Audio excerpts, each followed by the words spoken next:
Hey guys, tonight we travel deep into the rain-soaked jungles of Central America. You stand under a canopy so dense it eats your flashlight. The trees sweat, the air hums, and in the clearing ahead, a staircase, steep, stone, and slick with moss, rises toward the moon. A temple, empty, quiet, wrapped in vines and half swallowed by centuries of rain. Somewhere nearby, a howler monkey lets out a groan that sounds like your stomach when you skip lunch. But this place, once, it pulsed with life. This was a city, one of many. Broad plazas, painted walls, sacred ball courts echoing with cheers, and probably a lot of sunburnt complaining. Now, nothing but tree roots cracking the stone, and little frogs hopping across what used to be a royal pathway. You're standing where the Maya once ruled. For over 1,000 years, they built one of the most sophisticated civilizations in the ancient world.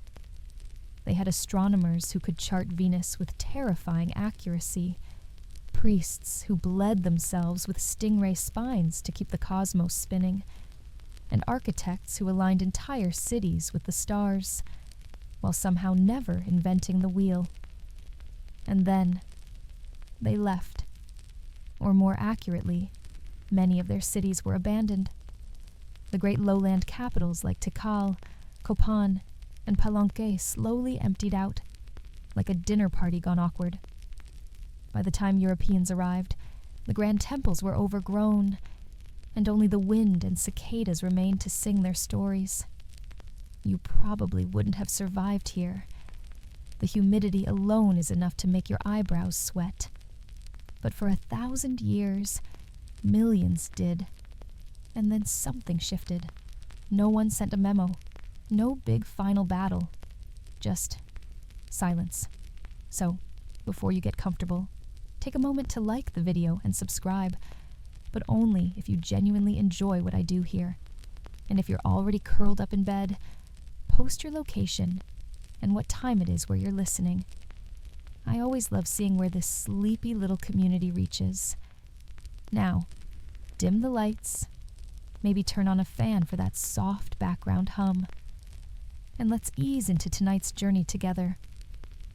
The jungle pathway beneath your feet is uneven. Ancient stones jut from the soil at odd angles, half buried by fallen leaves and time. A toucan flutters somewhere above, more interested in its breakfast than your existential pondering. You pause at the base of a mossy stairway, its sides carved with glyphs that look like bubble letters having an argument. You climb slowly, your fingers brushing worn reliefs. Kings in feathered headdresses, jaguars with human hands, long-snouted gods playing shell trumpets. Up here, the view stretches over a blanket of green. Trees stretch as far as you can see. This would have been the heart of a city. Imagine it centuries ago. Stone buildings painted in vivid reds, blues and yellows. A palace just across the plaza.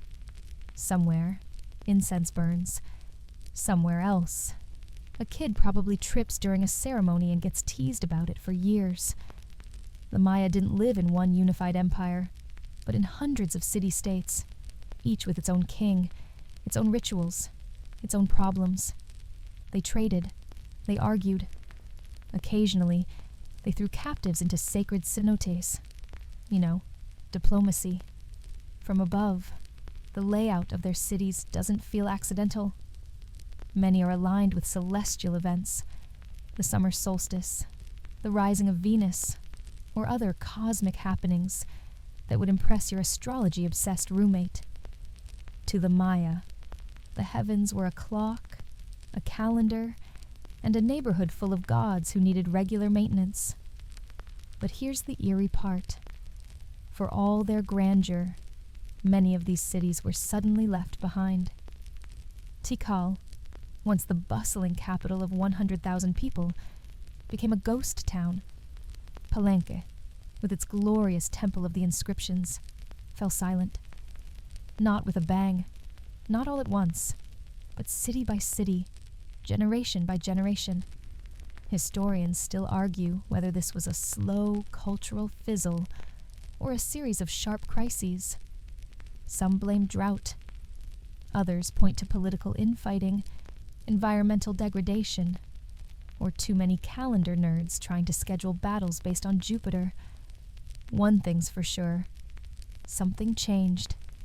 You rest a hand on the stone wall beside you. It's warm, solid. You're not the first to stand here, to wonder. A priest might have stood here 1,000 years ago, watching the sun rise and trying to read the mood of the gods in cloud patterns. A scribe could have etched names onto bark paper books that colonial fire would later destroy. A king might have looked over this view, plotting marriages and wars in the same afternoon. Now it's just you, and the trees, and the slow pulse of ancient memory vibrating through the stone. Insects whir around your ankles. The jungle seems to breathe. And as you stand on that temple platform, the question lingers. Why did they vanish? Why here, in cities so carefully built and lovingly painted, did the people quietly walk away? We'll spend the next few hours tracing that mystery, not for answers necessarily, but for the joy of walking ancient paths with sleepy eyes and curious minds. You shuffle forward, your sandals catching on tangled roots that weren't invited to the city party, but showed up anyway. Ahead, a broken archway leans gently to one side, stubbornly resisting gravity after all these centuries. You pass beneath it, and now you're in the plaza, the bustling heart of Maya daily life. Well, it was bustling. Right now, it's more crickets and the occasional ghost squirrel, but close your eyes for a moment. No, seriously, just halfway. Let your imagination do the heavy lifting. The plaza comes alive. Traders spread their woven mats across the stone floor, laying out obsidian blades, cacao beans, and jade beads that glow soft green in the morning light. There's a woman pounding maize into a paste for tortillas. A little boy with wild hair is attempting to juggle a mango. He drops it. Again. In the distance, smoke curls upward from cook fires, carrying the scent of roasted squash, slow-cooked turkey, and just a hint of over-toasted chili. You wander through the scene, invisible but present. A courtier sweeps past you, robes brushing the ground, muttering something about an important meeting with the high priest. You nearly trip over a dog with one ear. It eyes you, unimpressed, then goes back to napping in the sun. This is a Maya city during its golden age, probably between 250 and 900 CE. At its height, this place was home to tens of thousands. There were neighborhoods, gardens, pyramids, ball courts, temples, and even royal bathrooms. Historians are still debating whether the royal loo had plumbing, but we're choosing to believe it did, because comfort matters. The houses are mostly stone at the core, but many homes had thatched roofs and painted murals. Red was a favorite, often made from crushed bugs. Yes, actual insects. Don't think about it too hard. Art is pain, sometimes literally. As you walk, the sound of drums catches your ear, distant but rhythmic. You follow it to a ball court, where two teams of sweaty, bare-chested players are mid-game. The Maya ball game, known today as Pok to Pok, is not your casual afternoon kickabout. The court is narrow, with high stone walls. Players try to get a heavy rubber ball through a high ring mounted on the wall, without using their hands or feet. Hips only. It's like soccer, and dodgeball had a baby, and made it incredibly difficult. You flinch as one player slams to the ground. The ball bounces wildly. It's all very dramatic and impressively athletic, but the crowd is polite, mostly murmuring and fanning themselves. They've seen this before. Though, depending on the ritual context, they might also be waiting to see whether the losing team gets invited to a special ceremony. We'll talk about that later. For now, no one's panicking. You drift toward the residential edges of the city, where things are quieter. Here, a woman weaves dyed cotton thread on a backstrap loom. She hums softly to herself, an old melody passed down through generations. Beside her, 2 children play with a carved wooden jaguar toy. The paint's chipped, but the growl still works if you roll it right. Daily life wasn't easy here. The heat, the bugs, the ritual schedule, it all took stamina. But there was rhythm and order. People farmed small plots of land in and around the cities, milpas, as they were called. Corn was everything. Maize wasn't just food. It was life, religion, myth. According to Maya belief, humans were fashioned from corn dough by the gods. So yes, in their view, you're basically a walking tamale. You smell chocolate on the air, real cacao, bitter and spicy. A priest nearby drinks it mixed with chili, frothed to a thick foam, served in a decorated cup. Cacao was so valuable, it doubled as currency. Imagine walking into a market and handing someone a handful of Hershey's Kisses to buy sandals. Doesn't quite work the same now. One elderly man sits near a small shrine. He's sprinkling something into the fire. Probably copal, a fragrant tree resin used in rituals. The smoke swirls, and for a moment, you feel dizzy. Or maybe that's just the altitude, or dehydration. Drink some water seriously. The man mutters prayers, not to a single god, but to many. The Maya pantheon was crowded. Sun gods, rain gods, maize gods, death gods, each with complicated names, and even more complicated personalities. It was like ancient pantheon reality TV, complete with dramatic entrances and overly intense eye contact. But through all the complexity, a structure holds. Life in this city has shape. Festivals are marked by celestial events. Agricultural cycles are tracked with astounding precision. The people know when to plant, when to harvest, when to sacrifice a turkey, and when to stay indoors because the stars said so. And this order wasn't just religious. It was political. The city's ruler, often considered semi-divine, lived in an elaborate palace. He wore feathered headdresses taller than you. His job wasn't just managing taxes or squabbles over land. He was expected to keep cosmic balance. The sun rose and set in part because he bled for it. A lot of pressure. Very little PTO. You return to the main plaza, now dappled with sunlight filtering through fronds. It's quieter. People have retreated into shade. The stone under your feet is warm, worn smooth by centuries of walking. You pause, take it all in.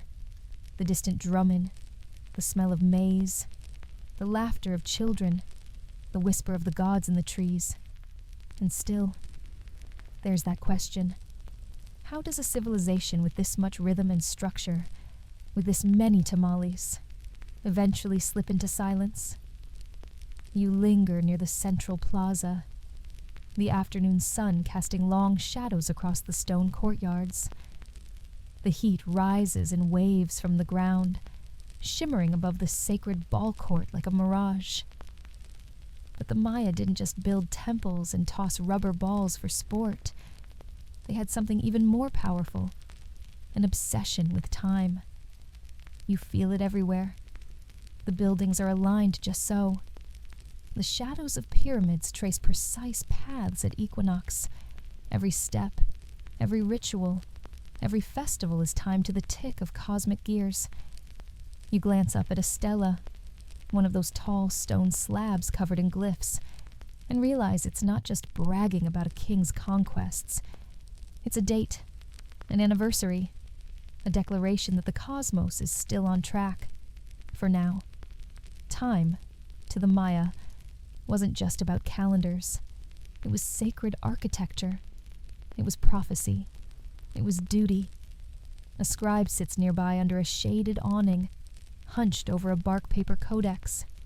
He dips a reed into black ink, made from soot and plant sap, and sketches out glyphs with the focus of someone solving a crossword puzzle, where the prize is literally pleasing the gods. The codex isn't for grocery lists. It's part calendar, part myth, part astronomy log. And it's beautiful, hundreds of pages long, folded like an accordion, tucked safely in a wooden box with a carved lid. You peek over his shoulder, trying not to breathe too loudly. What's he writing? Probably something about maize, or the movement of Venus, or both. See, the Mia tracked 3 calendars simultaneously, just for fun. First, there was the Hob, a 365-day solar calendar. Sensible. Second, the Tzolk'in, a 260-day sacred calendar. Nobody agrees why it's 260 days. Historians still argue whether it was tied to human gestation, the interval between planting and harvest, or simply a pleasing numerical loop. Finally, there was the long count, which tracked great cycles of time in units so large they make your New Year's resolution streak look embarrassing. And they loved the long count. It let them record exact dates over centuries, anchoring myth and history alike to the stars. A king's birth wasn't just a lucky Tuesday. It was the 9th Baktun, 15th Katun, 10th Tun, Zeroth Winal, Zeroth Cain. If you're feeling sleepy just reading that, congratulations. It's working. But here's the weird part. All this calendar mania wasn't purely academic. It was action-based.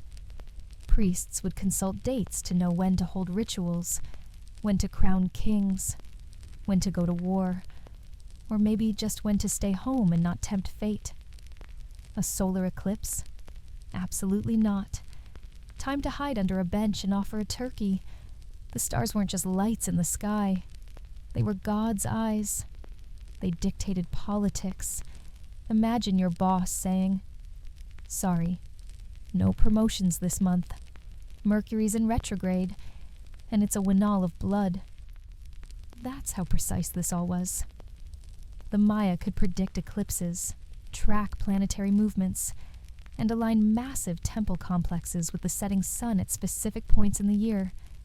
No telescopes, no metal instruments, just their eyes, their minds, and a deeply rooted commitment to not angering the cosmos. And speaking of temples, you step through the narrow entrance of one now. It's dark inside, cool. The air smells of stone, ash, and something herbal, like old incense.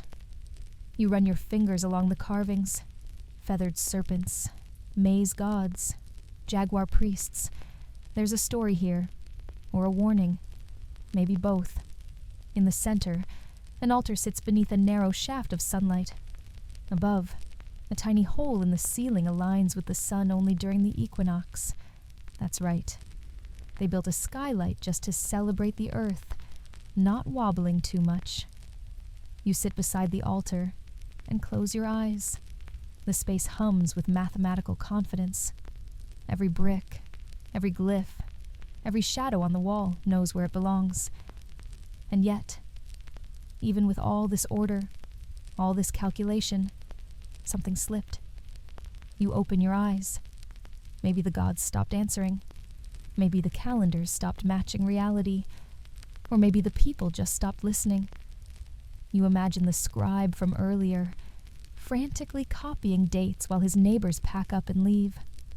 The priest doing ritual after ritual, wondering why the rains won't come.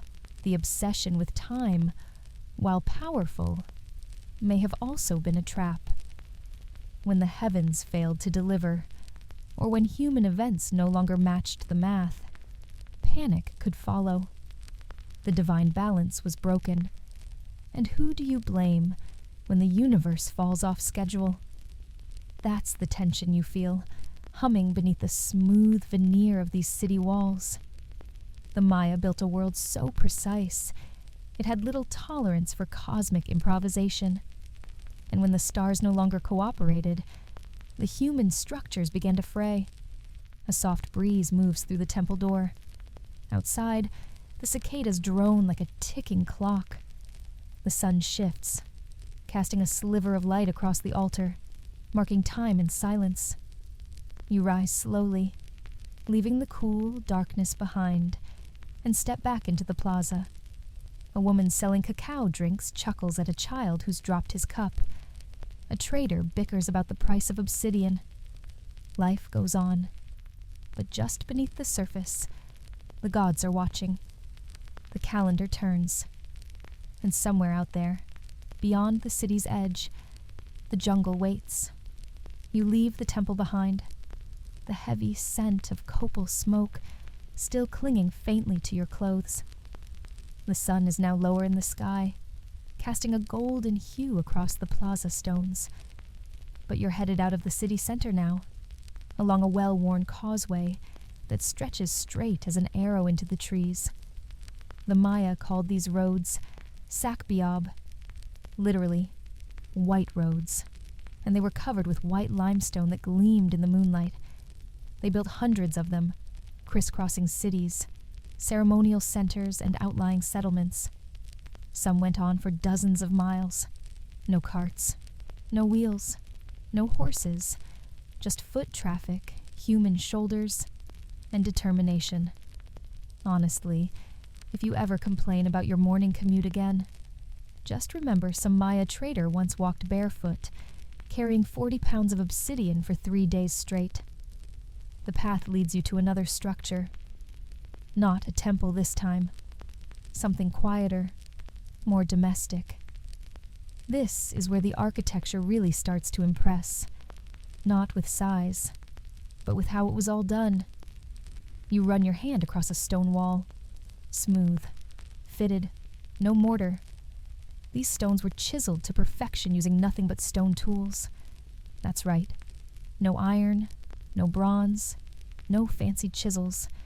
Just hard work, elbow grease, and a lot of shouting when the angle was off. The Maya didn't have metal tools or beasts of burden. No oxen, no horses, not even a helpful donkey. Everything they built by hand, stone by stone. And we're not talking about a few small huts. We're talking cities, full-on urban landscapes with temples, observatories, reservoirs, and palaces, all without wheels. Well, okay, they knew about wheels. We found wheeled toys after all. Little clay animals on axles. So clearly the concept was there. They just didn't use it for transport. Probably because their terrain was rough and roads weren't suitable for carts. Or maybe they just knew something we don't, like how to build a pyramid and get 10,000 steps in by noon. And then there's the corbel arch. You see it overhead now as you step through another chamber. Instead of a true arch with a keystone, the Maya stacked stones closer and closer together until they almost met at the top, forming a sort of triangular vault. It's not as strong as the Roman arch, but it worked beautifully, and it became a defining feature of Maya architecture. So if you ever hear someone say, well, they didn't know how to build arches, kindly escort them to this hallway. The floors beneath your feet are polished smooth, not from recent care, but from centuries of footsteps. You imagine noblewomen sweeping through in embroidered tunics, maybe grumbling about a late ritual, or someone using too much chili in the stew again. Above, beams once held wooden roofs, long since rotted away, but the sockets in the walls remain, like quiet memories of shelter. Outside, You notice the layout of the compound. Structures arranged around a central patio, gardens nearby. This isn't just impressive, it's intentional. Urban planning wasn't an afterthought. They oriented homes and public buildings in relation to celestial bodies, water access, and airflow. That's right. They understood ventilation better than some modern apartments.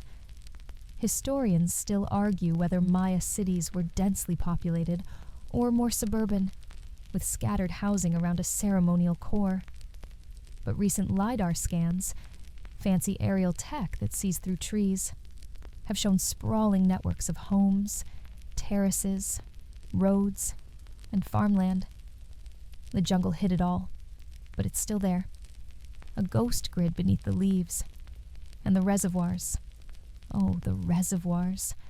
The Maya had no rivers in the central lowlands, so they built giant, stone-lined catchment basins to store rainwater, complete with filtration systems made from sand and charcoal. Not bad for people without PVC pipes or municipal plumbing. You pass one of these now. A circular depression, stone-lined, overgrown. You peer inside. A few leaves flutter down. Once, this was life. A city without water is just a sculpture garden. These reservoirs filled in the rainy season and were jealously guarded in the dry months. The level of coordination it all took, the engineering, the labor, the maintenance, is staggering.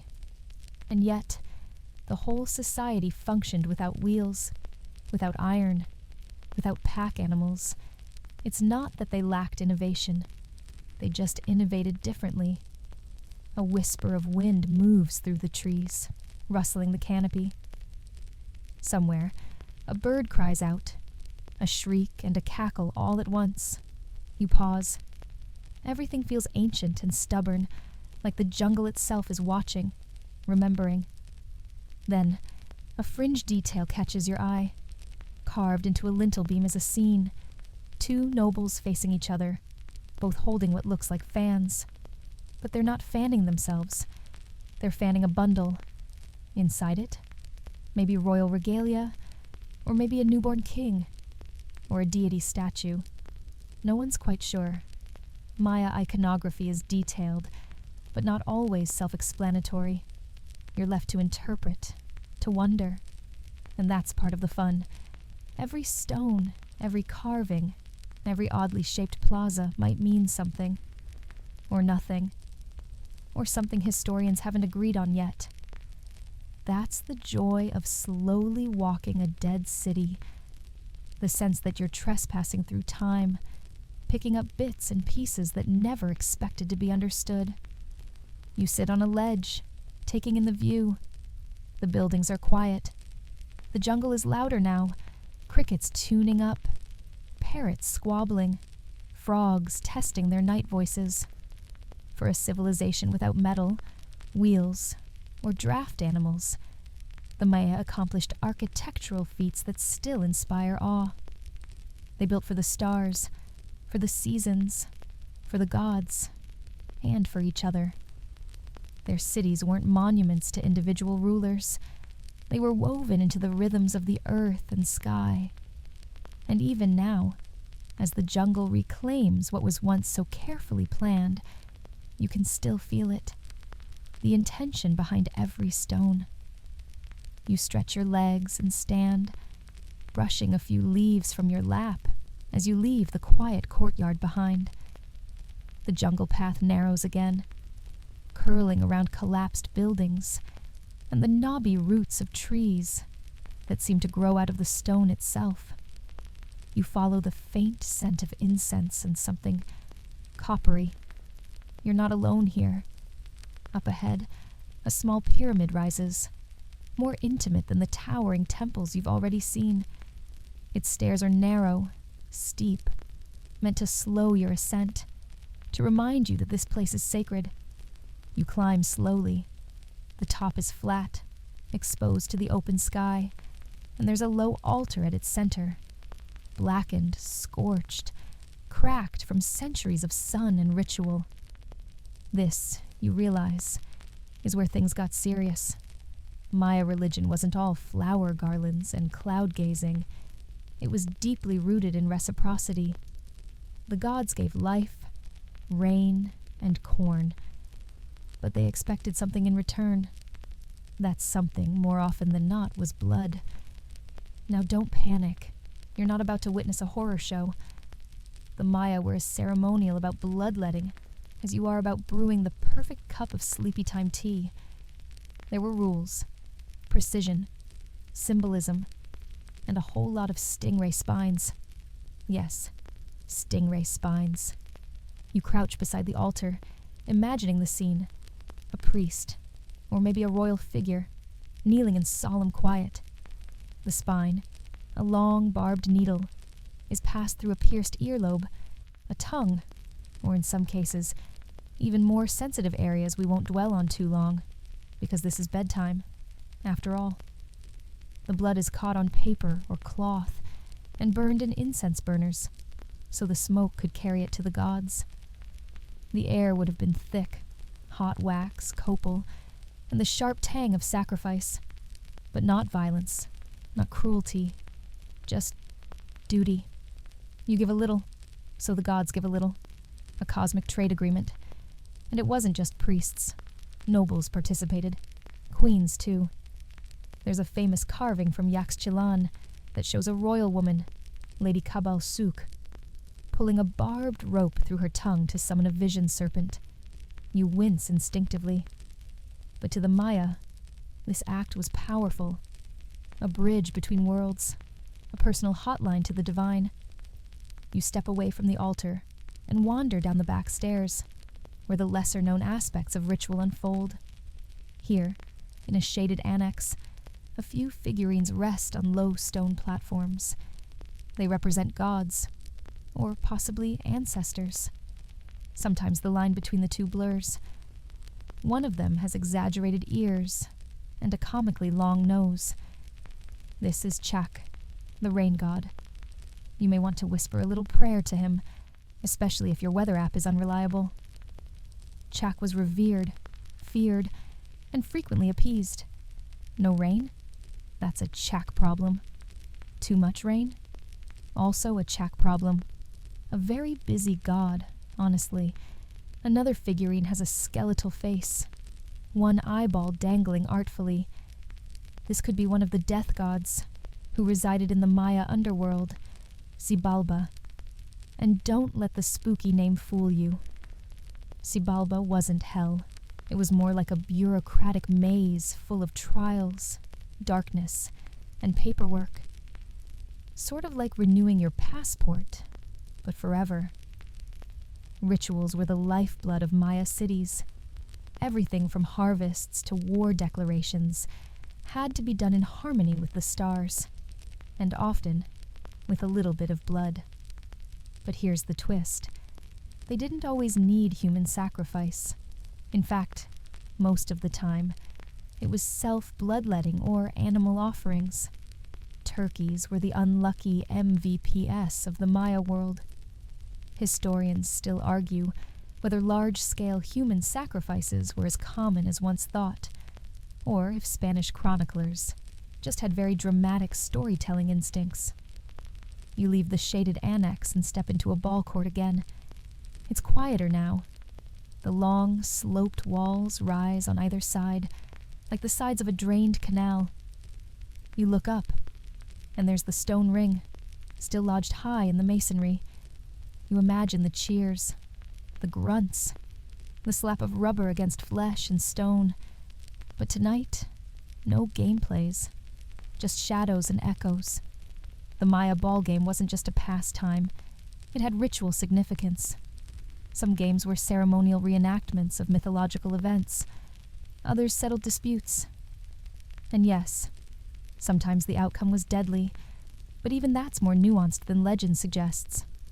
Did the losers die? Maybe. Sometimes.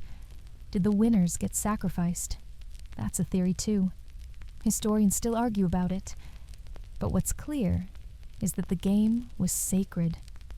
players trained from childhood wore padded gear and were seen as athletes and ritual participants.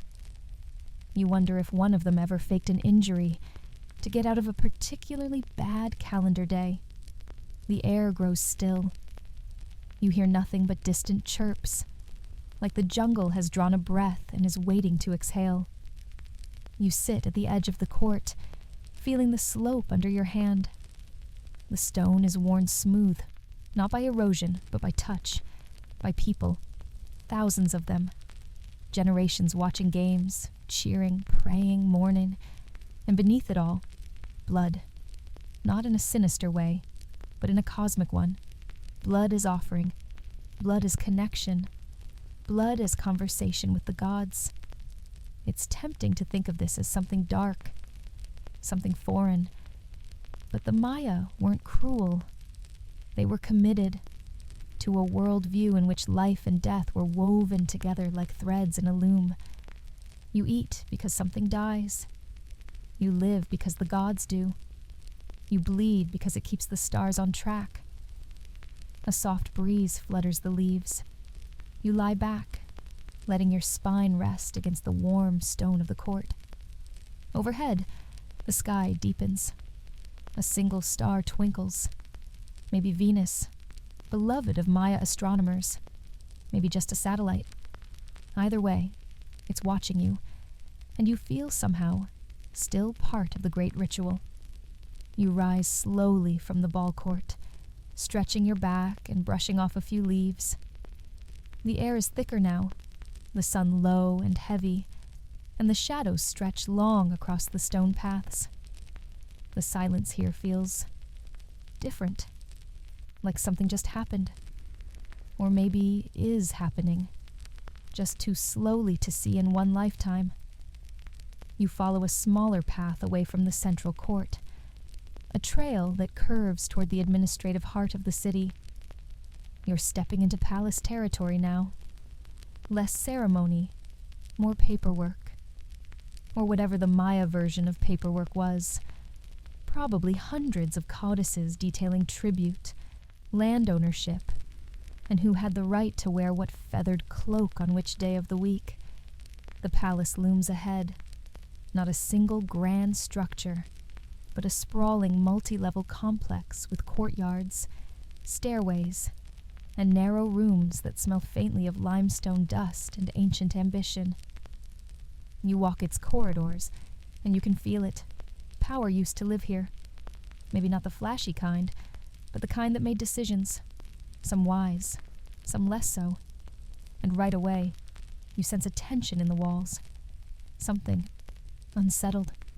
In a wide hall, worn murals still cling to the plaster. You see a ruler seated on a jaguar pelt, arms raised, gesturing toward envoys from a neighboring city. One of the envoys doesn't look thrilled. There's a tightness in his shoulders, a stiffness in his stance. You wouldn't notice it if you weren't looking so closely, but it's there.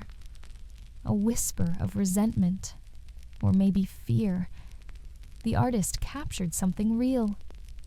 Historians still argue whether the Maya elite were peace-loving philosopher kings, or scheming nobles with shiny headdresses and serious rivalry issues. The truth, as always, is somewhere in between. What is certain is that Maya politics weren't exactly stable. These weren't united kingdoms.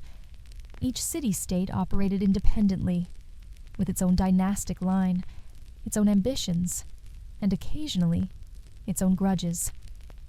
Rulers used marriage alliances, strategic warfare, and elaborate ceremonies to expand their influence, or at least keep the neighbors nervous. You pass through a narrow doorway into what might have been a record room. The walls are blank now, but once, they held wooden shelves lined with codices. You imagine a royal scribe pacing here, muttering about misaligned lunar dates and overdue tribute lists. Somewhere in the back, a junior priest is probably doodling skulls on the margins again. But not all was calm in these palaces. Archaeologists have uncovered signs of destruction, palaces burned, monuments smashed, inscriptions defaced. Some cities show evidence of sudden change in leadership, possibly violent. The story told in stone steles sometimes just stops. No more dates, no more names, as if someone hit pause or delete or both. You wander into a throne room. The seat, carved from a single block of stone, still stands. You rest your hand on it. Cool, smooth, heavily symbolic. Imagine sitting there with hundreds of eyes on you, chanting, drumming, watching the sweat bead on your upper lip as you try to remember which May's god gets the green incense. But perhaps the most eerie detail is this. Some cities show signs of internal conflict, not conquest. Evidence that these weren't just external pressures from rival cities, but tensions from within. Peasant uprisings, dynastic feuds, religious divisions. It's hard to say. One city, Dos Pilas, is especially telling. The inscriptions there chronicle years of war and political turmoil, kings fleeing, alliances breaking, constant rebuilding. It feels less like a golden age and more like a royal soap opera with better architecture. And then there's Aguateca, a city built high on a ridge, surrounded by defensive walls. Archaeological evidence suggests it was attacked suddenly. The people fled in haste, leaving behind tools, pottery, half-finished carvings. It's like a civilization version of, "We've got to get out of here now." What caused that moment? We're still not sure. You hear a sound, something shifting, not nearby, not in the bushes, deeper, beneath the stone, the kind of sound a city makes when it's quietly changing under your feet. Even religion, once the glue that held the society together, may have started to fracture. Competing temples, different interpretations of the calendar, rival priesthoods arguing over omens. Imagine if two high priests gave opposite prophecies on the same day. Do you sacrifice a turkey or declare war? Either way, somebody's getting nervous. The more you explore, the more you feel that this place, once so structured, so ordered, is unraveling at the edges. Not all at once, not dramatically, just threads loosening, one by one. And with that unraveling, trust would erode. A failed harvest must be the priest's fault. A rival city gaining power. Clearly, your ruler made bad offerings. The rains don't come. The gods are angry, but maybe not at you. Maybe at them. There's something quietly tragic about it. These people weren't passive in the face of crisis. They acted. They performed more rituals, built more monuments, raised more stelae as if shouting to the sky, "Look, we're still here. We're still loyal. Please don't forget us." But the signs of stress are unmistakable. Cities get smaller. Palaces lose their grandeur. Public works stop. Temples are repurposed or abandoned altogether. You return to the central courtyard, the light now dim and dappled. The murals flicker in the fading sun. One last image catches your eye. Two figures, back to back, each looking away. Their expressions are unreadable. The palace stands. But something is missing now. Something has shifted. And out beyond the city walls, the jungle waits patiently, as it always does. You step away from the palace, following a causeway that leads down into a shallower, shadier part of the city. The air grows cooler here, dense with the smell of moss and rain-soaked earth. Beneath your feet, the once bright limestone of the Sac Bay is cracked and faded. On either side, trees lean in close, like gossiping old neighbors who've decided to reclaim the block. You're heading toward the reservoirs now, not decorative fountains or garden ponds. These were the lifeblood of the city. Giant catchment basins carved and lined with stone, designed to trap and store rainwater during the wet season. The Maya, genius as ever, engineered elaborate systems to collect, filter, and conserve this precious resource. But today, the bottom of this one is dry, just a hollowed-out bowl filled with leaf litter and the faint shimmer of minerals baked into the stone. It wasn't always like this. The Maya heartland, especially the central lowlands, relied entirely on seasonal rains. No rivers, no snowmelt, just sky water and clever storage. When the rains came late, or not at all, cities like this one began to wobble. Imagine tens of thousands of people relying on a giant stone bowl, and the sky decides not to cooperate. The evidence stacks up. Lake sediment cores show increasing signs of long-term drought, starting around 800 CE. Pollen records indicate deforestation. Soil samples suggest erosion. You don't need to be a scientist to know what that adds up to. Historians still argue whether drought was the main cause of collapse, or just one domino in a line of bad luck. But there's no doubt it hurt. Imagine running a city during a drought when everyone thinks you're personally responsible for keeping the gods happy. It's the ultimate bad Yelp review. 0 stars. King failed to deliver rain again. You wander along a raised terrace lined with what once were home gardens. Corn, beans, squash. The 3 sisters of Maya agriculture, intercropped for soil health and maximum yield. But in drought years, even that clever combination can falter. Without water, maize withers, beans don't climb, and squash sits sulking in the dirt. And yet, the Maya didn't sit idly by. They adapted. They dug more reservoirs, deepened cisterns, tried new farming techniques. They carved choltons, bottle-shaped underground storage chambers. Some even added sand and charcoal filters to purify drinking water. If there were gold medals for resilience, these folks were podium regulars. Still, there are limits. When rains stopped falling, everything slowed. Crop yields shrank. Food prices rose. And the social contracts, those unspoken agreements between rulers, priests, and commoners, started to fray. In the distance, you hear the soft thunk of a falling fruit. A bird calls once, then goes silent. You approach a small shrine near the edge of the reservoir. It's humble, just a flat stone, a few faded offerings still visible beneath moss. There's a tiny figure carved on its surface. Chak, the rain god again. You've met him before. Hooked nose, reptilian grin. There's a look in his eyes, equal parts playful and indifferent. Imagine the desperation. Drought deepens. The crops fail. The king swears he did the proper offerings. The priests swear they read the stars correctly. Still, the clouds refuse to gather. You can almost hear the arguments, the whispers. Maybe someone skipped a ritual. Maybe a rival priest is sabotaging the calendar. Maybe the gods are punishing you. You sit by the shrine, watching a lizard sun itself on a warm rock. It flicks its tongue, blinks once, and disappears into the undergrowth.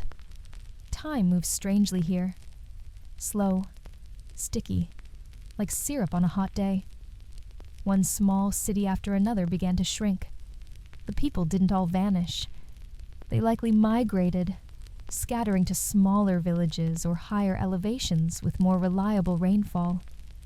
Some may have stayed, stubbornly clinging to tradition, watching as temples crumbled and plazas cracked under the weight of heat and time. At this point, you may be wondering, why didn't they just move sooner? Well, some did. But imagine trying to leave your ancestral home, your sacred temples, your royal lineages, your entire relationship with the cosmos, all because the rain stopped. It wasn't just about survival. It was about identity, culture, faith. And anyway, leaving didn't guarantee relief. Drought wasn't localized. The whole region suffered. Trade routes faltered. Alliances dissolved. And still, the rulers kept performing rituals, cutting themselves with stingray spines, chanting to the skies, hoping, pleading. Some inscriptions from this period become frantic. The glyphs record increasingly grand ceremonies, more offerings, bigger festivals, as if trying to drown out the silence from the sky with drums, smoke, and prayer. You step away from the shrine, moving down a slope into a lower part of the city, where buildings sag under the weight of vines. Here, the forest has taken over more aggressively. Roots burst through walls, like fingers reclaiming what was lost. The jungle doesn't care about droughts or dynasties. It just grows. You find a carved panel half buried in soil. You clear away the dirt with your hand. The image shows a king holding a bundle of maize and a serpent-headed staff. But his face is worn, blurred by time and weather, as if even the stone doesn't remember his name. Back above, the sky darkens, clouds gathering. A teasing wind rustles the trees, and for a moment, you wonder if it might rain, but it doesn't. Not yet. And in that pause, you feel the city's heartbeat. Fainter now, but still there. You climb slowly back up the slope, the sky still teasing with heavy clouds that stubbornly refuse to open. The air has that tense, electric stillness before a storm. But nothing falls. Not yet. You wipe your brow with your sleeve and glance back at the tangled ruins below. From this vantage point, the city feels brittle, like something beautiful and complicated that's gone just a little out of tune. You keep walking. The Sakbi leads uphill this time, toward a secondary plaza dotted with smaller temples and a palace annex. Everything here is slightly less polished, like it belonged to younger brothers, or lesser nobles, or maybe just people who weren't allowed to wear the really big headdresses. Still, the layout is the same. Symmetry, intention, and just enough grandeur to say, we're important too. You pause in the center of the plaza, hands on hips, breathing in the muggy air. Something doesn't feel right. Not spooky, not cursed, just tense. Because this wasn't just a drought story, or a star-watching society losing the plot. There's another problem the Maya couldn't quite solve. Themselves. You sit on the steps of a long, low temple and think about politics. Not the shouting on TV kind, but the slow burn, elbow in the ribs kind. The Maya world wasn't one peaceful empire. It was a checkerboard of city-states, each with its own king, its own court, and its own delicate ego. And when times got tough, cooperation wasn't always on the menu. You've heard of Tikal, right? Massive, glorious, jungle-wrapped city of stelae and temples. Now meet Calakmul, its arch-rival. For centuries, these two traded insults, alliances, betrayals, and possibly some very intense diplomatic shade. Tikal might have had the taller temples, but Calakmul had the drama. These two weren't just competitors. They dragged other cities into their feud like divorced parents fighting over custody. If you were a small city, you picked a side, whether you liked it or not. And then there's Kopan, known for its obsession with monuments. Its ruler, 18 Rabbit, yes, really, built so many fancy stelae staircases that some scholars think he bankrupted the city's resources. Eventually, he got captured by a rival and lost his head. Literally. Still, lovely carvings. This period, especially from around 700 to 900 CE. was marked by increasingly aggressive political fragmentation. Too many kings, too few good alliances, and way too many rituals that cost more than they probably should have. Imagine a region full of mayors who think they're emperors, each one demanding tribute, performing elaborate rituals, and possibly throwing a ball game just to distract from a food shortage. You see where this is going. Historians still argue whether the Maya collapse was top-down, failed elites, or bottom-up, fed-up commoners. But either way, this wasn't a single domino falling. It was dozens. One king overextends. Another loses a war. A priest says the wrong thing during an eclipse. Bit by bit, the system frays. You spot a faint carving on a column beside you. It's a royal figure. Hands raised, head bowed slightly. But instead of triumph, there's hesitation in the posture. Behind him, smaller figures walk away, heads turned. Could be artist's interpretation. Could be foreshadowing. You move to a bench. Well, technically it's a stone slab, but your imagination's doing the heavy lifting. You close your eyes. In your mind, the plaza buzzes with life again. Couriers rushing messages between cities. Scribes carving dynastic timelines. Priests arguing over Venus's position. And a group of nobles trying to negotiate a treaty, while side-eyeing each other suspiciously.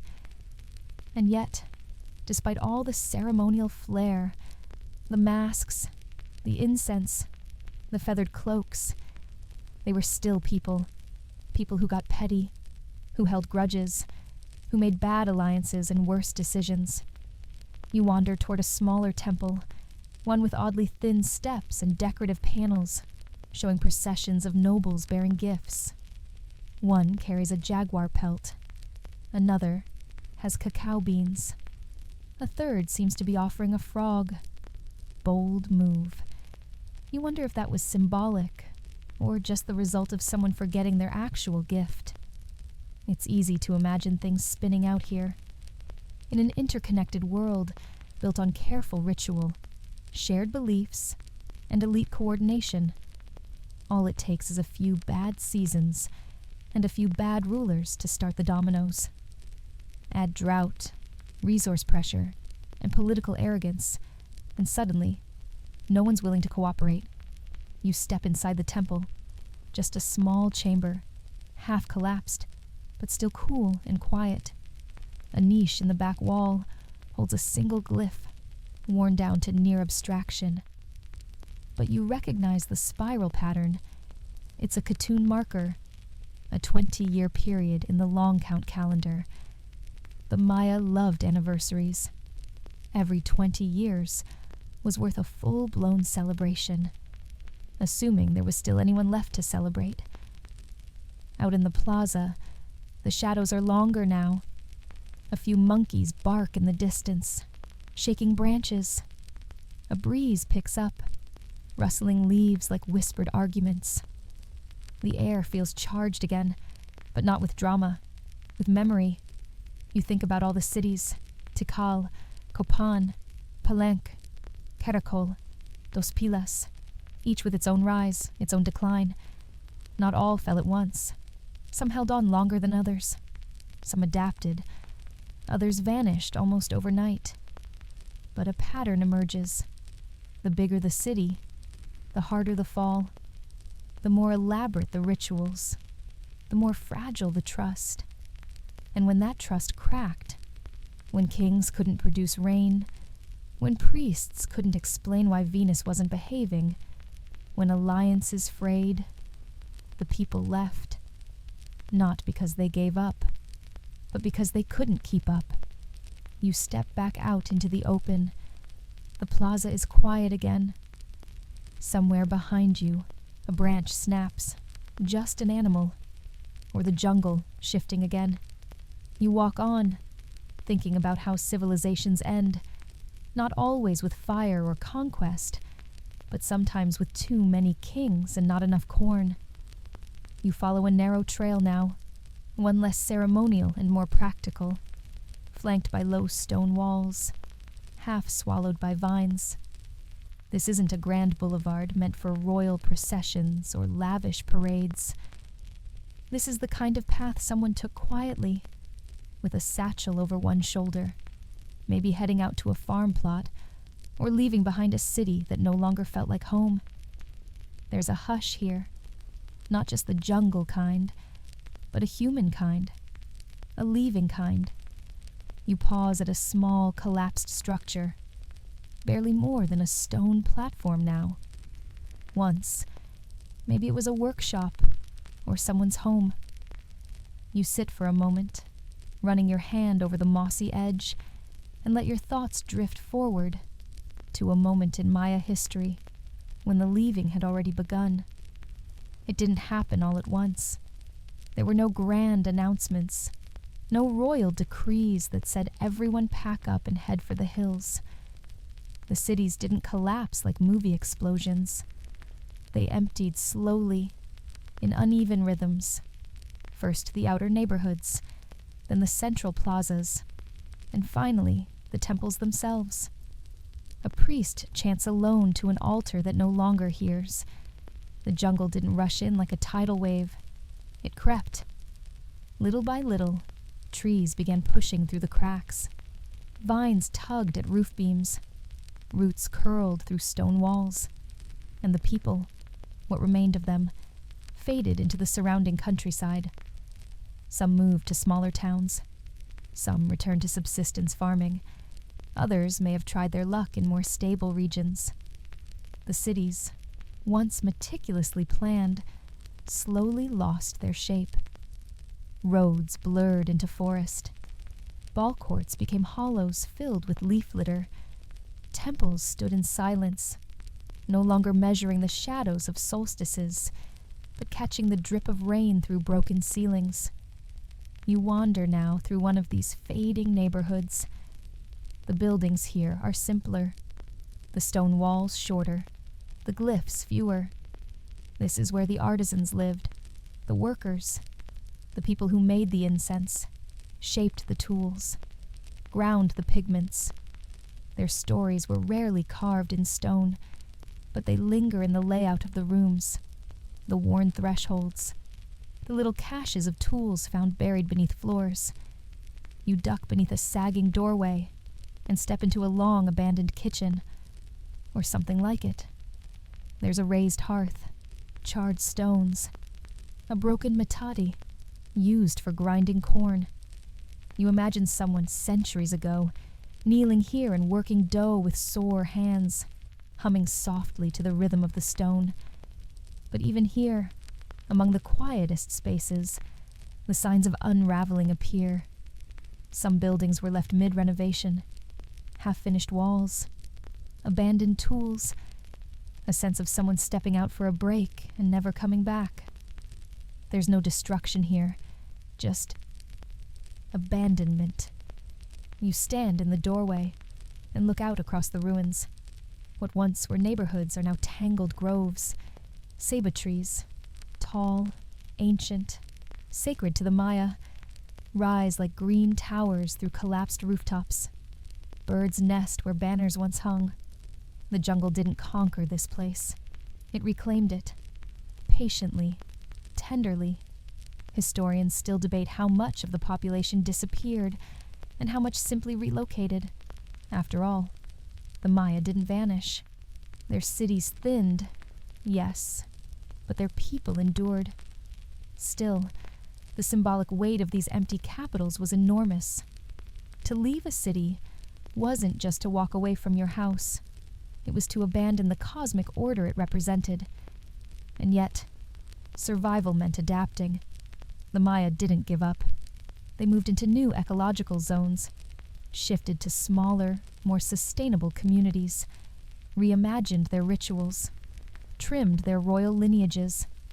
But the great ceremonial centers, the once mighty capitals, they didn't make it. You reach the edge of the site now. Beyond it, the jungle is thicker, wilder. You follow a faint footpath through the trees, where stones peek from beneath roots and ferns. Another structure, mostly rubble now, lies ahead. But there's a carving, faint but visible, a glyph showing a torch being passed from one figure to another. Symbolic, probably, or maybe just decorative. Still, the timing feels poetic. Some scholars suggest the elites saw the writing on the wall, literally, and tried to shift power to outlying areas. There's evidence that some cities intentionally dismantled ceremonial centers, moving stelae and temples to new locations in a desperate bid to restart the cosmic clock elsewhere. But the jungle had its own plans. You sit beneath a broad-leafed tree and watch a squirrel-like creature skitter along a fallen log. Overhead, spider monkeys call to each other, swinging with the casual grace of creatures who've never worried about calendar math or political alliances. You try to imagine what it felt like for the last family to leave, to look back at temples where their ancestors once danced, at pyramids where eclipses were tracked and kings crowned, and walk away.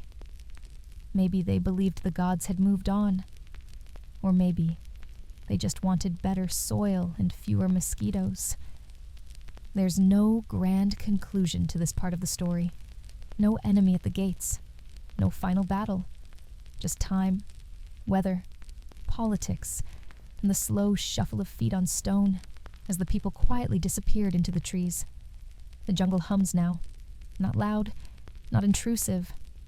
Just the steady breath of something alive and ancient. You lean back against the tree, and for a moment, you could swear the stones beneath your feet are exhaling too.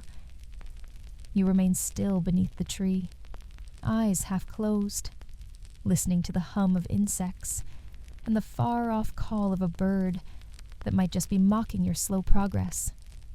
But even your stillness feels like movement here. The jungle is always reclaiming, growing, shrinking, shifting. You brush your fingers through the leaf litter, and something small and hard bumps your palm. A pottery shard, smooth on one side, painted once in red and cream. Part of a bowl, maybe, or a ritual cup. Now, it's just another forgotten page in a 1,000-year-old story. You're deep in the lowlands now, in the heart of what was once the glittering center of Maya civilization. Cities like Tikal, Palenque, Copan, and Yaxchilan once ruled this region. Grand capitals, full of soaring temples, carefully aligned causeways, and marketplaces where traders from across Mesoamerica mingled and gossiped about crop yields and political coups. But now, these places had gone quiet. One by one, their plazas emptied. Their kings disappeared from the records. Their scribes stopped carving glyphs. And still, not everyone left. Because while the lowlands fell into silence, the highlands and northern Yucatan remained vibrant. Some cities, notably Uxmal, Mayapan, and Chichen Itza, continued to thrive long after their southern cousins faded. You rise and walk again, following a narrow ridge where the jungle thins just enough for a glimpse of the distant canopy. It stretches endlessly, a sea of green broken only by the occasional temple peaks poking above the trees, like a stubborn memory refusing to be forgotten. Why did the lowlands go quiet while other regions carried on? That's the riddle. Some say it's geography. The highlands had more consistent rainfall, more stable soils. The northern cities had access to cenotes, deep, natural wells that provided water even during drought. In contrast, the lowland cities were dependent on seasonal rain and fragile reservoirs. When the droughts came, they hit harder here. They were less forgiving. Others point to politics. The lowlands were more fragmented, more competitive. The city-states fought each other constantly, with no real unifying empire to bring order when things got tough.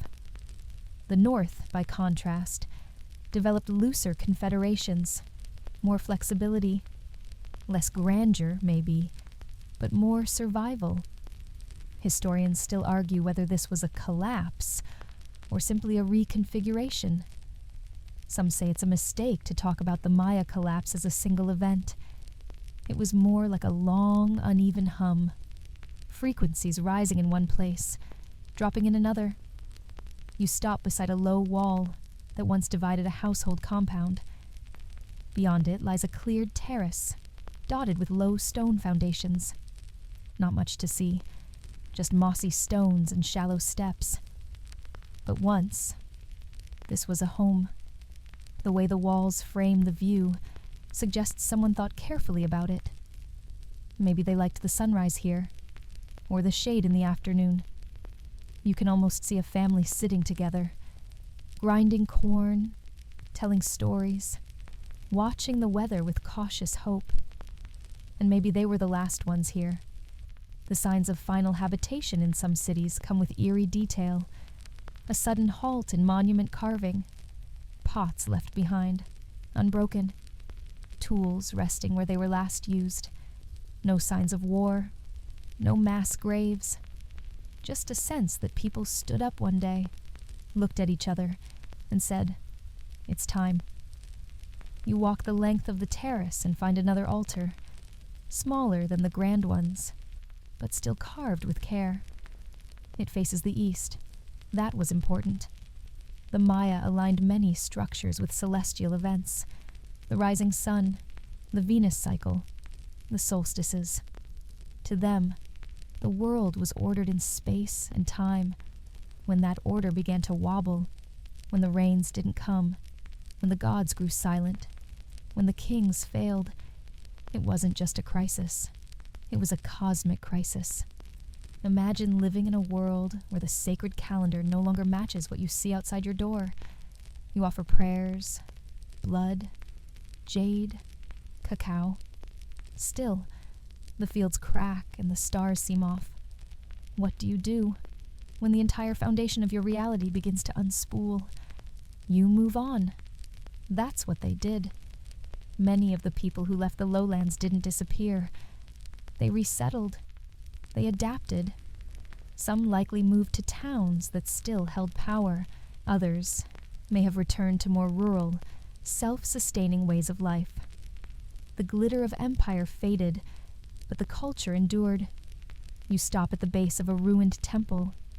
Above you, the steps climb into a tangle of vines and moss, like a staircase to nowhere. You climb anyway. Each step is uneven, cracked, slippery in places. But at the top, the view opens wide. Trees stretch in every direction. Birds circle lazily on rising air currents. Somewhere in the distance, a troop of howler monkeys argues over bedtime. Up here, you can see just how massive this city once was. The outlines of courtyards, roads, reservoirs, temples. A living map carved into the earth. And now, steadily being erased by time and roots. You sit again. That's been a theme lately. This time, on a flat stone that might have once held a sacred fire. You imagine what this view looked like 1,000 years ago.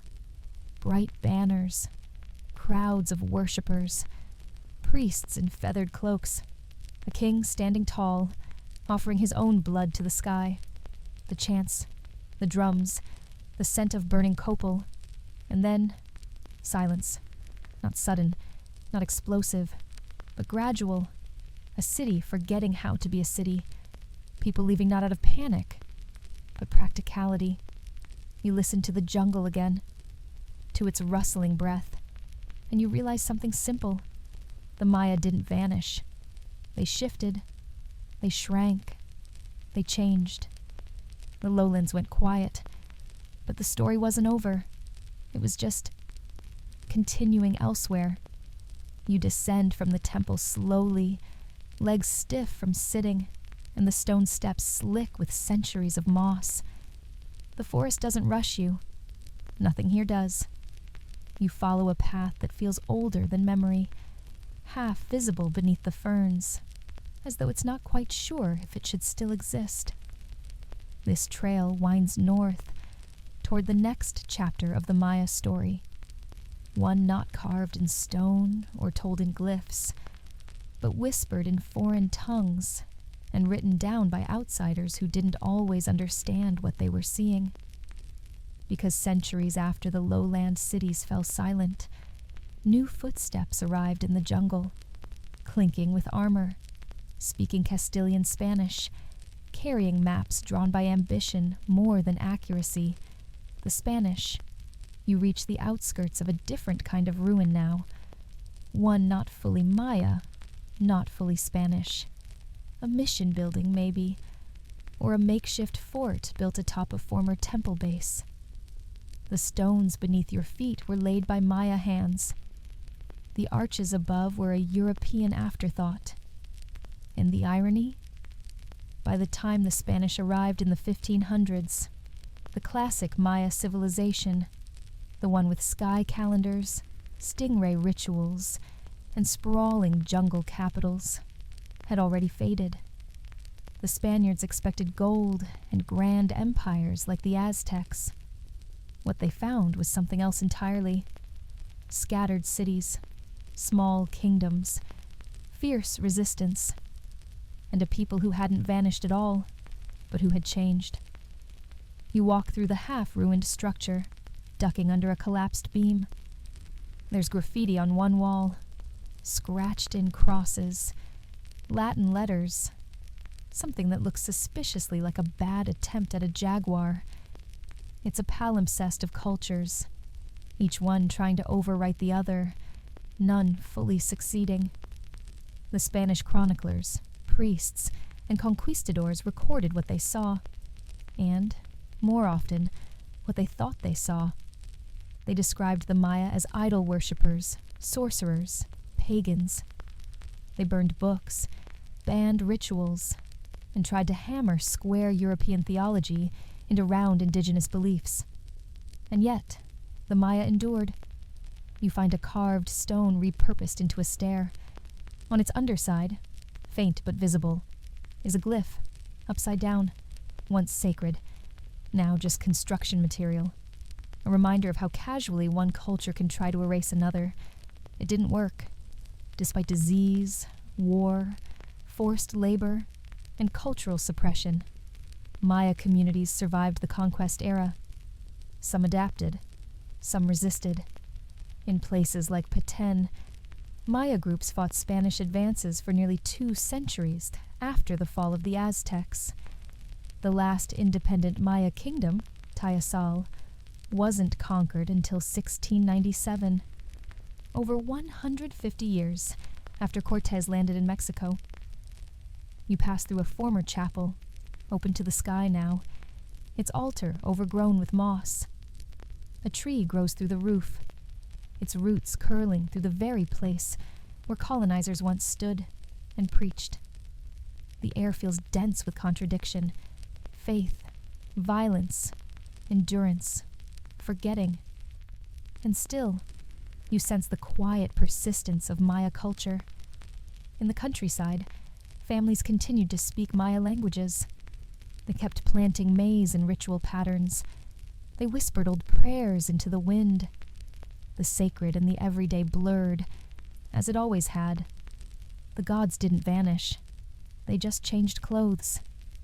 Historians still argue whether the Spanish ever truly understood the Maya. The conquerors wrote elaborate ethnographies, drew maps, penned sermons.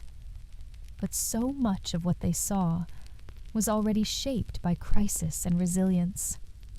They documented a civilization they believed was dying. What they missed was the one being reborn. You step outside again, into the tangled forest where a path breaks off toward Lake Petenitsa. Nearby lie the ruins of Tayasal, the last independent Maya capital. Unlike the soaring temples of the classic period, Tayasal was practical, walled, defensive, smart. It withstood conquest for generations, using diplomacy, terrain, and just enough mystery to keep the Spanish guessing. But even Tayasal eventually fell. The Spanish brought with them not just weapons, but disease. Smallpox, measles, influenza.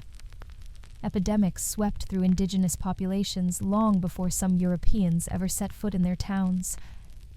Maya cities that had survived drought and political collapse were brought to their knees by microbes too small to see.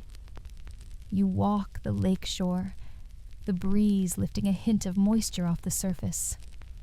It's peaceful now, but once, canoes crisscrossed this lake, bearing envoys, warriors, and traders. Some of those routes continued unchanged for centuries. The shape of the world shifted, but the bones of it remained. You crouch beside the water and pick up a smooth stone. Toss it. 1, 2, 3 skips before it sinks. Ripples spread outward, each one a faint echo. That's what the Spanish conquest was.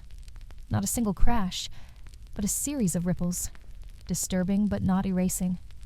Maya scribes still carved in stone as late as the 10th century.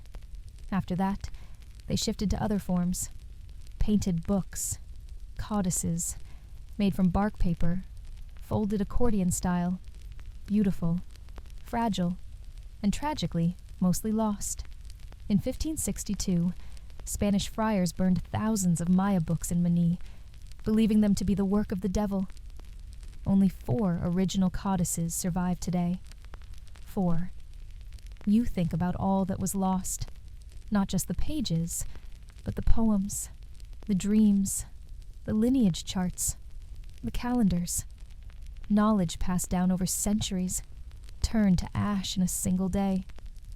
The silence left behind wasn't just physical, it was cultural, generational. But here's the miracle. The Maya didn't forget who they were. Even today, millions of people across Mexico, Guatemala, Belize, and Honduras speak Maya languages. They tell stories that echo the ancient ones. They plant corn by the moon. They name their children after stars and gods and saints, all braided together. You step back into the forest, where the path grows dim again, swallowed by roots and low branches. You pause to tie your sandal, brushing off a bug that is either harmless or deeply judgmental. Behind you, the lake glints. Ahead, more history waits. You smile. They didn't vanish. They adjusted. They endured. You move away from the lake shore, weaving through ferns and leaning palms, stepping over a root that looks suspiciously like it's trying to trip you. Somewhere to your left, a woodpecker knocks politely on a hollow tree. The jungle is still alive with stories. You just have to listen differently now, because not all of the Maya voice was lost to flame and conquest. Some of it survived, in stone. You follow a trail to a partially collapsed temple, where, half buried in the ground and choked by vines, stands a stela, one of those tall stone monuments carved with rows of curious, looping symbols. You clear away a palm frond. There it is, a face with almond eyes, and a headdress shaped like a curling serpent. Beneath it, a stack of glyphs, each like a miniature artwork. You can't read them, not yet, but you feel them. Stories chiseled in stone. The Maya writing system was one of the most sophisticated in the ancient world. Over 800 glyphs, some representing whole words, others sounds, like an alphabet, and a pictographic system had a very complicated child. And for centuries no one could read it. The Spanish never cracked the code. They destroyed many of the written texts and misunderstood the rest. For generations, Maya inscriptions were seen as decorative, mysterious, perhaps even meaningless, like tattoos in a language no one remembered. It wasn't until the 19th and 20th centuries that scholars began piecing it together, slowly, painfully, and often through wild guesswork. A breakthrough came in the 1950s and 60s, when Russian linguist Yuri Knorozov proposed that many glyphs were phonetic, not symbolic. At the time, Most of the academic world scoffed. He was right. Others followed. Tatiana Proskuryakov, a Maya art historian, noticed patterns in stelae that corresponded to life events, births, accessions, deaths. Slowly, glyphs came into focus. Kings had names, dates had meanings. Stories returned. Today, scholars can read large portions of Maya script. Not everything. Some glyphs remain mysteries, but we can now hear their voices again. Kings boasting of victories, nobles tracing their bloodlines, scribes recording eclipses, ball games and dedications. You stand before the stela, running your fingers gently over the stone. It's worn, but still legible. Some glyphs resemble shells. Others are stylized faces, hands, snakes, and abstract patterns, each one placed with intention, each one part of a sentence that meant something once, and maybe still does. There's poetry here. Many Maya inscriptions begin with time markers, on this day, followed by a cascade of context. Who was present? What stars aligned? What blood was spilled? The cosmos always consulted before action. One stela from Copan describes a king's arrival at the throne as not just political, but cosmological. His accession was woven into the movement of the planets. Another records a ball game in 562 CE between two cities. The loser's fate isn't listed, but the glyph for end appears shortly after. Ominous. You move deeper into the site, past another collapsed building, and into a shaded area where several stelae lean drunkenly at odd angles, like they've had a rough few centuries. Some are defaced, their faces chipped away deliberately. Others are intact, standing like sentinels of a long-forgotten alphabet. But this wasn't just royal communication. The Maya also wrote on codices, bark paper books filled with calendars, medicinal knowledge, rituals, and myths. 4 have survived: the Dresden, Paris, Madrid, and Grolier codices. Just 4. But they're priceless. The Dresden Codex, in particular, is a masterpiece. It contains detailed astronomical tables, including solar eclipses, lunar phases, and even predictions of Venus's cycle accurate to within a single day over 500 years. That's right. Without telescopes or metal instruments, Maya astronomers could track Venus more precisely than many later European scientists. Take that, Renaissance. Historians still argue whether literacy was widespread or restricted to a priestly elite. Some suggest that many artisans and scribes could read and write, but the glyphs remained specialized, carefully taught across generations. Either way, it was a language of power and precision, used not for idle gossip, but for divine alignment. You rest beneath a tree, a tangle of vines framing your view of a partially collapsed stairway. That might be the famous hieroglyphic stairway at Copan, over 2,000 glyphs climbing a single flight of steps, like reading a scroll while going upstairs. Ambitious, and slightly exhausting. That staircase tells the story of an entire dynasty. Kings named Smoke Jaguar, 18 Rabbit, and Yak's Passage. Their conquests, their rituals, their dreams carved into steps. It's both history book and monument, and for centuries it was just unreadable, but not anymore. You lie back, watching the sun filter through the canopy. The shadows of leaves play across your arms, moving gently in the breeze. Somewhere above, a bird trills, then stops mid-note like it forgot the lyrics. And you think about how language is survival, how writing things down is a way of resisting erasure. Even when cities fall, and rulers fade, and palaces are swallowed by vines, words stay, sometimes buried, sometimes broken, but waiting. 1,000 years ago, someone carved a prayer into stone. thinking it would echo into the future. And here you are, brushing moss from the letters, whispering them back into life. The Maya never expected you to read their words, but you are, slowly, carefully, like a story returning to itself.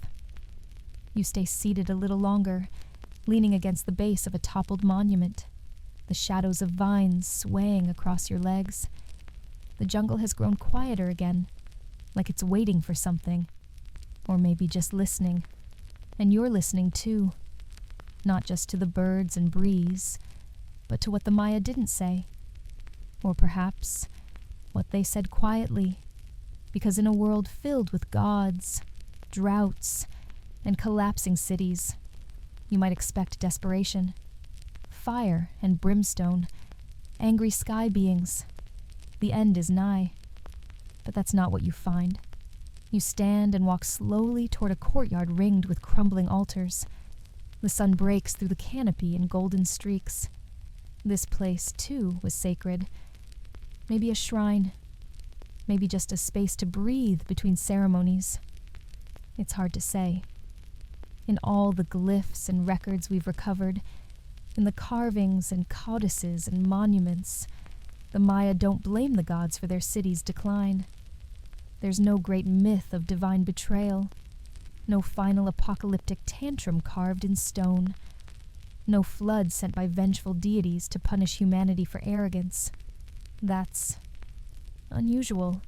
Ancient cultures often explain catastrophe with wrath, gods who turn on their people, towers torn down, fire rained from heaven, mythology as cosmic punishment. But here, the Maya just let go. It's not that they didn't believe in divine cycles. They absolutely did.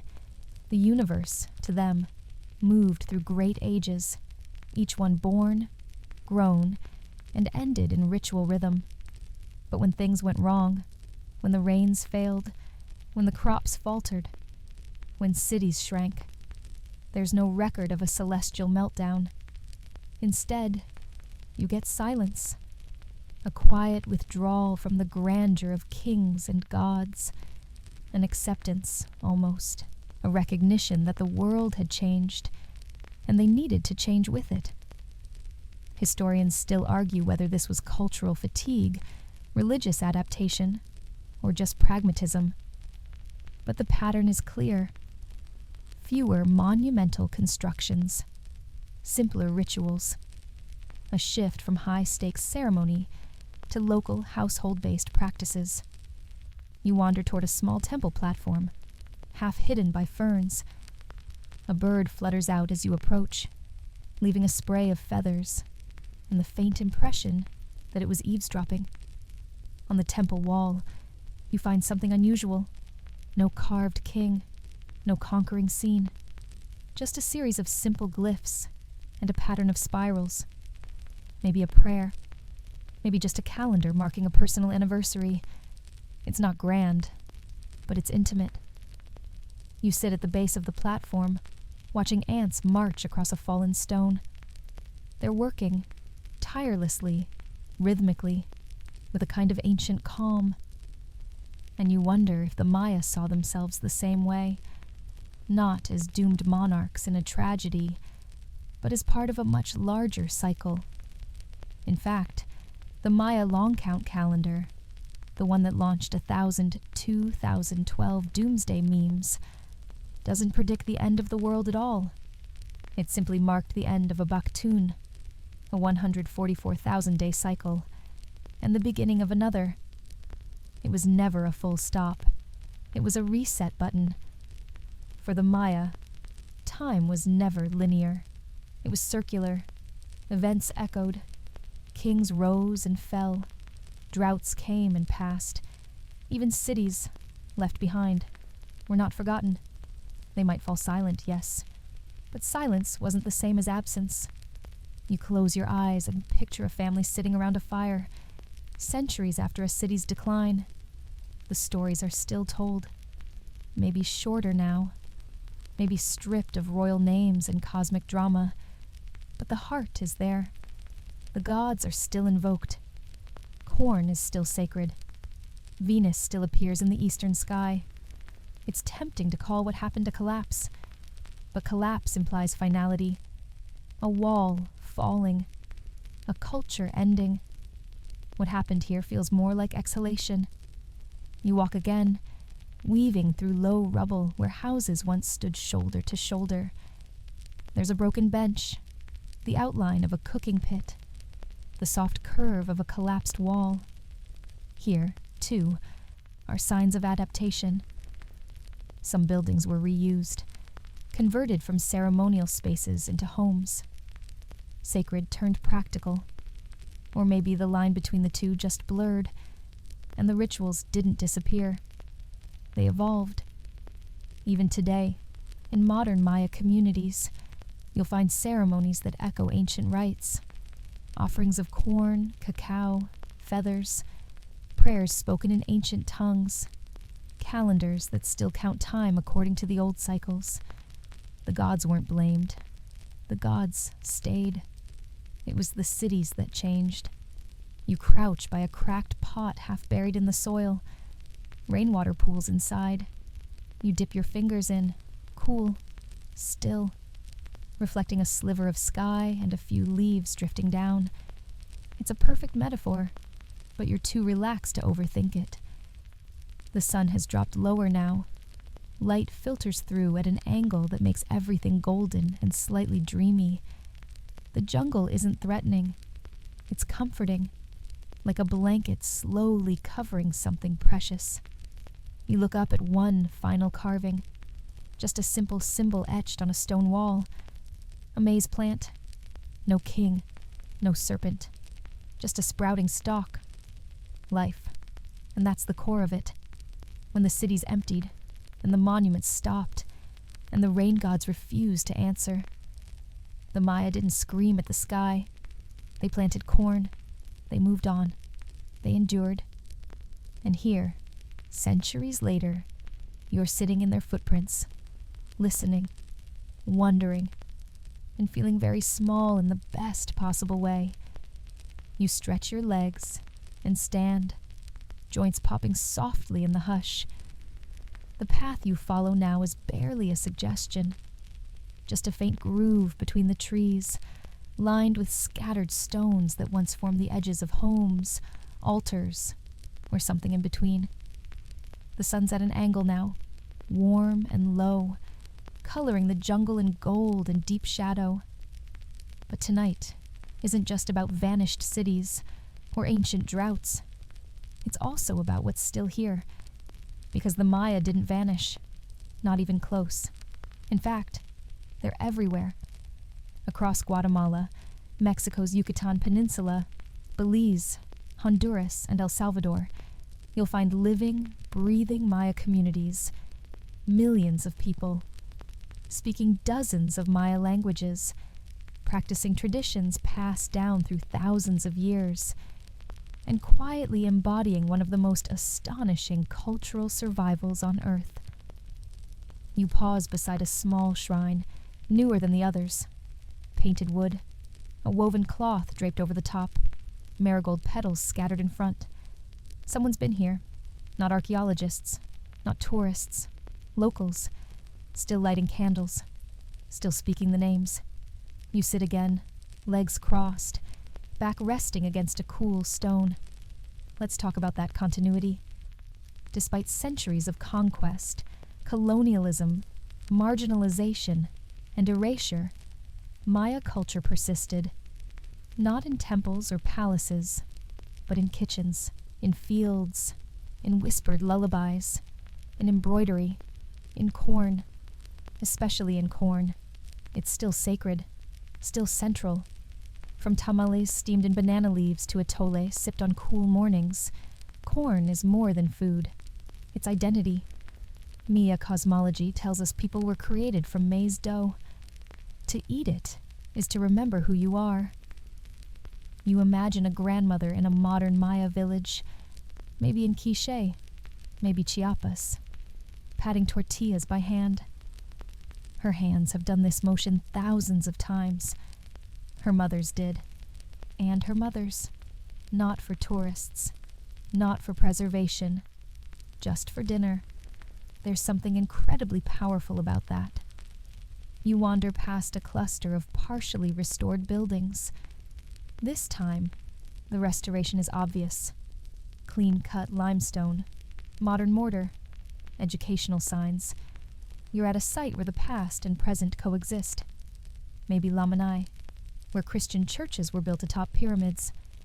Or Chichen Itza, now host to thousands of visitors, but still a sacred space for some. Tourists pass through, but for many Maya people, these aren't just ruins. They're ancestral homes. Their names still echo in local dialects. Mutul, Lakamha, Kanul. The great cities of the past are still remembered, sometimes even visited during rituals. Historians still argue how direct the cultural link is, how much modern Maya beliefs and customs reflect ancient ones. But the continuity is undeniable. Language, food, worldview, seasonal festivals, all carry fingerprints of the past. You sit on the steps of a restored temple, the forest humming softly around you. Somewhere nearby, maybe a few miles, someone is speaking Yucatec Maya, or Quiche, or Quiche. Over 30 Maya languages are still alive. Some have radio stations, newspapers, school programs. Others struggle, but they endure. Language is memory. You remember how the Spanish burned thousands of Maya codices. But the oral stories? They lived on, passed from parent to child. Adapted, yes, colored by new beliefs, but still carrying the bones of older myths, heroes descending into underworlds, shape-shifting gods, talking animals with suspicious motives. You chuckle softly. Myths never really die. They just take naps and wake up with new haircuts. One modern Maya tale tells of a mountain spirit who guards cornfields and punishes greedy harvesters. Sounds old, doesn't it? It probably is. Just changed slightly, wrapped in a new setting, like a familiar song played on a different instrument. You glance up at the sky. The light is thinning now, stars beginning to peek through the branches.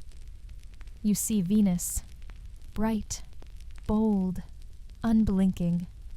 She rises in the evening sky just as she did for ancient Maya astronomers, who tracked her movements with terrifying precision and sacred reverence.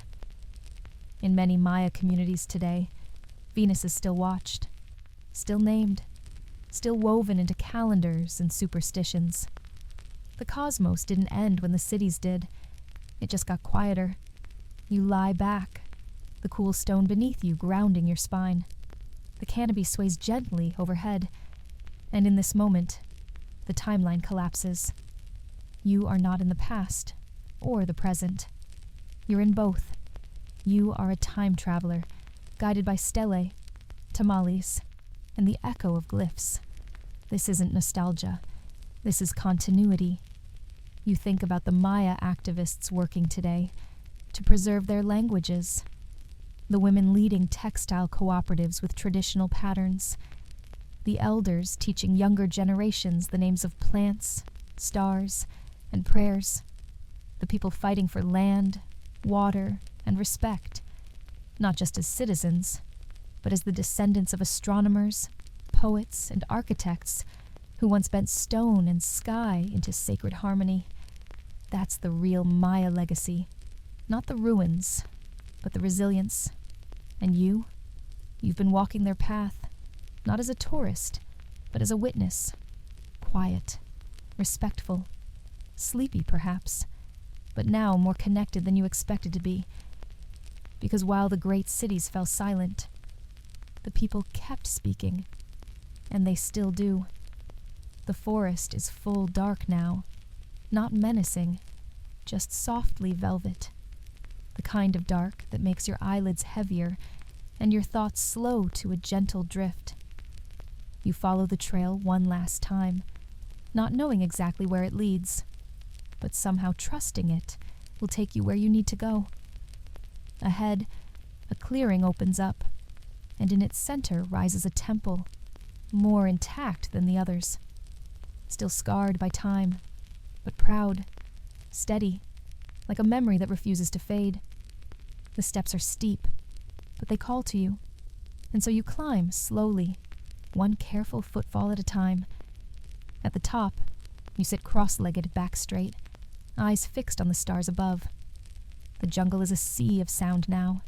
The click of insects, the distant call of an owl, the soft rustle of leaves shifting in their sleep. And above it all, the sky, clear, infinite, familiar. You breathe deeply and look around the temple platform. It's simple. No towering stelae, no massive altars, just a carved stone bench and a low wall that marks the edge. This wasn't a place for the crowd. This was for someone to be alone, to watch the sky, to think. You imagine a priest sitting here 1,000 years ago, doing the same thing you are now, breathing, listening, waiting for Venus to rise. Maybe he had questions too. Maybe the gods hadn't answered his last prayer. Maybe his city was emptying. Maybe he was wondering what came next. But he stayed, just for a while longer. So you stay too. The air is cool on your face, not cold, just enough to remind you that night has truly settled in. You stretch your legs out in front of you, lean back on your hands, and tilt your face to the stars. And now, it all comes back, slowly, gently, like waves. You remember the ball games played without hands, the stingray spines drawn across skin, the carved glyphs layered with meaning. You remember the intricate calendars, the floating causeways, the temples that caught the sun just right. You remember the cities and how they shimmered in the heat, full of traders and scribes, queens and gardeners. You remember how it all began to fade, not with war, but with whispers, not with fire, but with footsteps. You remember how the jungle took back the stone, how the people moved on, how the gods stayed quiet, but never angry. And most of all, you remember what never left: the language, the corn, the stories, the stars. You're not just visiting ruins tonight. You're standing in the shadow of survival. Historians still argue whether the Maya civilization collapsed. You know better now. The cities emptied, yes. The kings lost power. The gods were quiet. But the people never stopped. They whispered stories to their children. They carried their gods in baskets. They planted corn with reverence. They walked into the future holding hands with the past. The great cities went silent. The culture whispered louder. You lie back, hands folded over your chest. The stone is hard beneath you, but the jungle is soft. The stars shift. The moon climbs, and your breath grows slower. This is how stories end. Not with an explosion, not with a closing line, but with a soft exhale, a last echo, a final hum, and as your eyes begin to flutter closed, the forest takes you in. No noise, no danger, just memory, and moss, and starlight. You're still here, but softer now, still in the jungle, but fading gently into that deep inner forest where dreams begin. Your breath has slowed, your shoulders have dropped. You've walked the ruins and traced the glyphs. You've listened, not just with your ears, but with that quiet part of yourself that feels things more than it explains them. And the Maya, they're still with you, in the hush between wind gusts, in the pulse of the stars above, in the shape of stories that don't demand understanding, only patience. You don't need to remember all the names. You don't have to memorize the cities or the calendar cycles. What stays is the feeling of time stretched long and slow, of stones speaking without sound, of a people who endured not by shouting, but by whispering to the next generation. So let yourself sink now, Let the vines wrap gently around your thoughts. Let the temple fall away behind you. Let the stars wheel quietly above. There's nothing else you need to do. No more steps to take. No more mysteries to solve. Just this soft breath, and the next, and the next. You've walked through a vanished city and found that it was never really gone. You've read stories written in stone, in rain, in silence. And now, as the jungle hums its ancient lullaby, you sleep. You sleep. Sweet dreams.